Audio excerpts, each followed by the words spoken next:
supposed to say. Welcome to Classic ASMR. Move my magic keypad out of the way. And I'll move our magic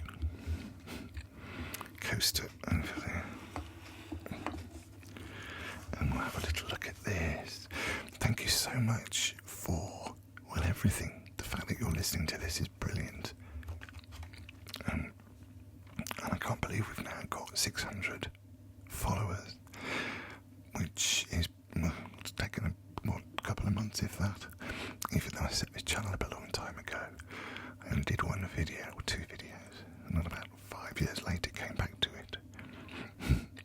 But as I've mentioned before, I first came across ASMR when I had COVID, and I use it a lot to relax, and I hope you can find this relaxing.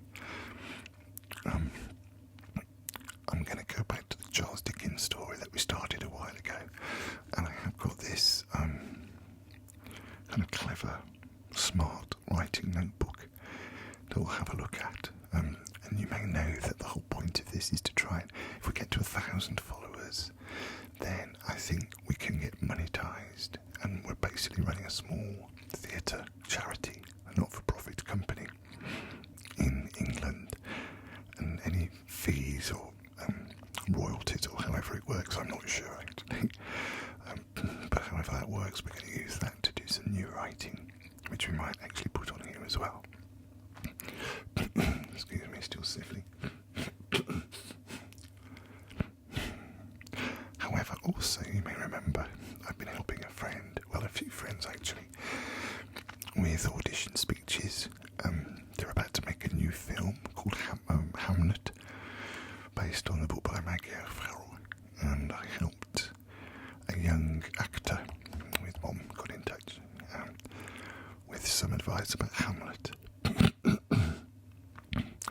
And it got me to thinking about young Shakespearean characters, so I thought I might share this with you. For me, ever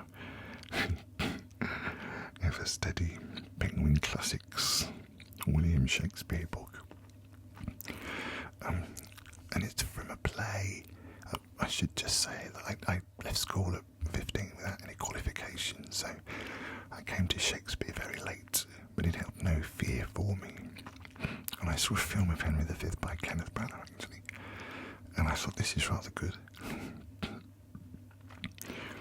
If we bring a modern emotion to it, it might be more relevant. So I rewrote a version of Shakespeare's Henry V. And one of the great speeches that he does, which I'm going to read for you now, I think, is another reason why it's been so successful, why Shakespeare has lived on over the years, although of course there are those who say he didn't write any of them. But it's also interesting that in this little bit I'm going to show you the great warrior king Henry V and the Battle of Agincourt in 1415, was the historical fact, of course. But what Shakespeare does so brilliantly is he captures the spirit of the character and its human insecurities. I think so anyway. But I'm no academic. Oops, a little giveaway. There was a play I directed at the Edinburgh Festival Fringe a little while ago. But hopefully you'll find this of interest. So it's Henry V by William Shakespeare. Harry himself, now a king, has occasion to consider the responsibilities of royal rank. He overhears some of his soldiers, or the way I wrote it in my version, but it is based on Shakespeare, basically saying that we're just the working men, we're just the foot soldiers. If it all goes wrong tomorrow, we'll be killed, but the king will be alright because he's the king. And Henry V he dresses up and goes amongst his men to try and judge their morale, and he's quite shocked when he hears this. So when his men have gone, he's on his own, And this is what he thinks. Upon the king, let our lives, our souls, our debts, our careful wives, our children, and our sins lay on the king. We must bear all. Oh, hard condition, twin born with greatness, subject to the breath of every fool whose sense no more can fill but his own ringing. What infinite heart's ease must kings neglect that private men enjoy? And what have kings that privates have not too, save ceremony, save general ceremony? And what art thou, thou idle ceremony? What kind of god art thou that sufferest more of mortal griefs than do thy worshippers? What are thy rents? What are thy comings in? Oh, ceremony, show me but thy worth. What is thy soul of adoration? Art thou aught else but place, degree, and form, creating awe and fear in other men? Wherein thou art less happy being feared than they in fearing? What drinkest thou oft instead of homage sweet, but poison flattery? Oh, be sick, great greatness, and bid thy ceremony give thee cure. Think'st thou the fiery fever will go out with titles blown from adulation? Will it give place to flexure and low bending? Canst thou, when thou commandst at the beggar's knee, command the health of it? No, thou proud dream, that place so subtly with a king's repose. I am a king that find thee, and I notice not the balm, the sceptre and the ball, the sword, the mace, the crown imperial, the intertissued robe of gold and pearl, the far-said tide running for the king, the throne he sits on, nor the tide of pomp that beats upon the high shore of this world. No, not all these thrice gorgeous ceremony, not all these, laid in bed majestical, can sleep so soundly as the wretched slave, who with a body filled and vacant mind gets him to rest, crammed with distressful bread, never sees horrid night, the child of hell, but like a lackey, from the rise to set sweats in the eye of Phoebus, and all night sleeps in Elysium. Next day after dawn doth rise and help Hyperion to his horse, and follows so the ever-running year with profitable labour to his grave. And but for ceremony, such a wretch winding up days with toil and nights with sleep, at the forehand and vantage of a king, the slave, a member of the country's peace, enjoys, but in gross brain, little wots. What watch the king keeps to maintain the peace, whose hours the peasant best advantages.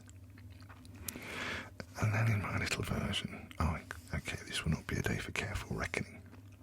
Hopes Harry, on the eve of the Battle of Agincourt, if his own men weigh the odds against them accurately, they will run for their lives.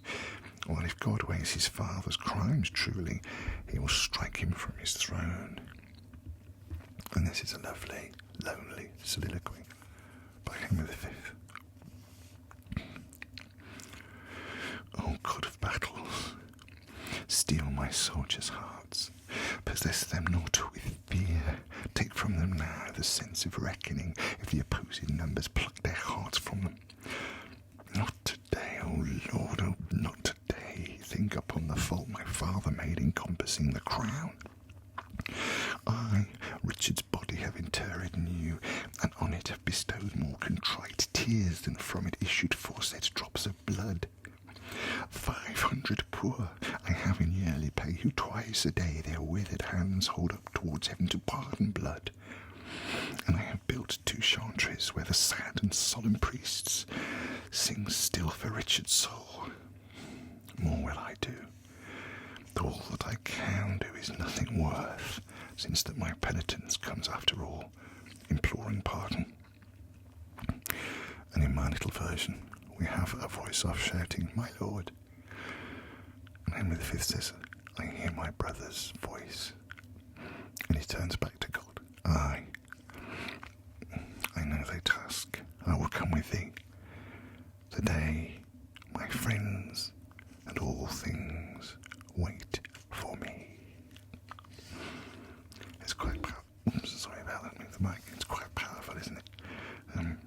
shows again the humanity of King Henry V. So, he wrote it quite late on, I think, Henry V, along with Hamlet, in fact. His later works, I think you can kind of see. If there's anything else you'd like me to have a go at, then please do let me know. And then, yeah, Henry VI Part 1, they all came a bit earlier than Henry V. And King John's not done very often. Oh, I should have mentioned as well, of course, that what Henry's referring to here. Think not upon the fault my father made encompassing the crown. He's referring to King Richard, who his father overthrew in the war, in the Wars of the Roses. Have I got that right? I think so, yes. Of course he is, yes. So thank you very much again. Another little video. I'm coughing and spluttering. It's not good to do an ASMR video, is it really? Someone did suggest that we have a look at the Brontes, and I think that's rather a good idea as well, isn't it? Because Charlotte Bronte was a little genius. We haven't yet done Is This the Dagger I See Before Me? But maybe we will later on. I've also got this little, I've got a new one of these actually, moleskin.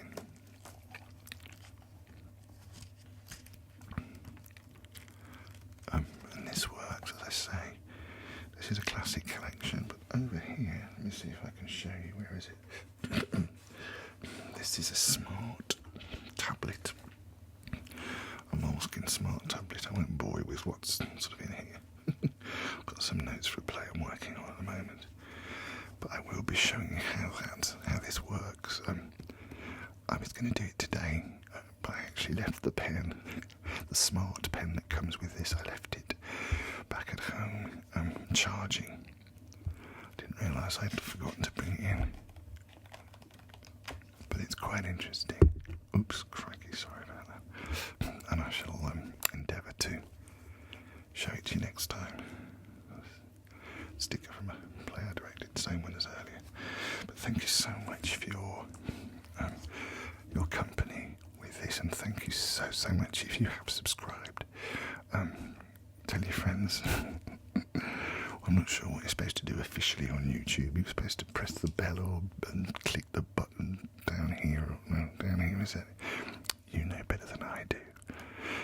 But a shorter video, but as I say, I'm coughing and spluttering, and I don't want to break any relaxation you might be feeling. So thank you so much for your support, and some of your lovely comments as well. Thank you so much for that. So I guess I'll see you next time. Thank you very much again. And as always,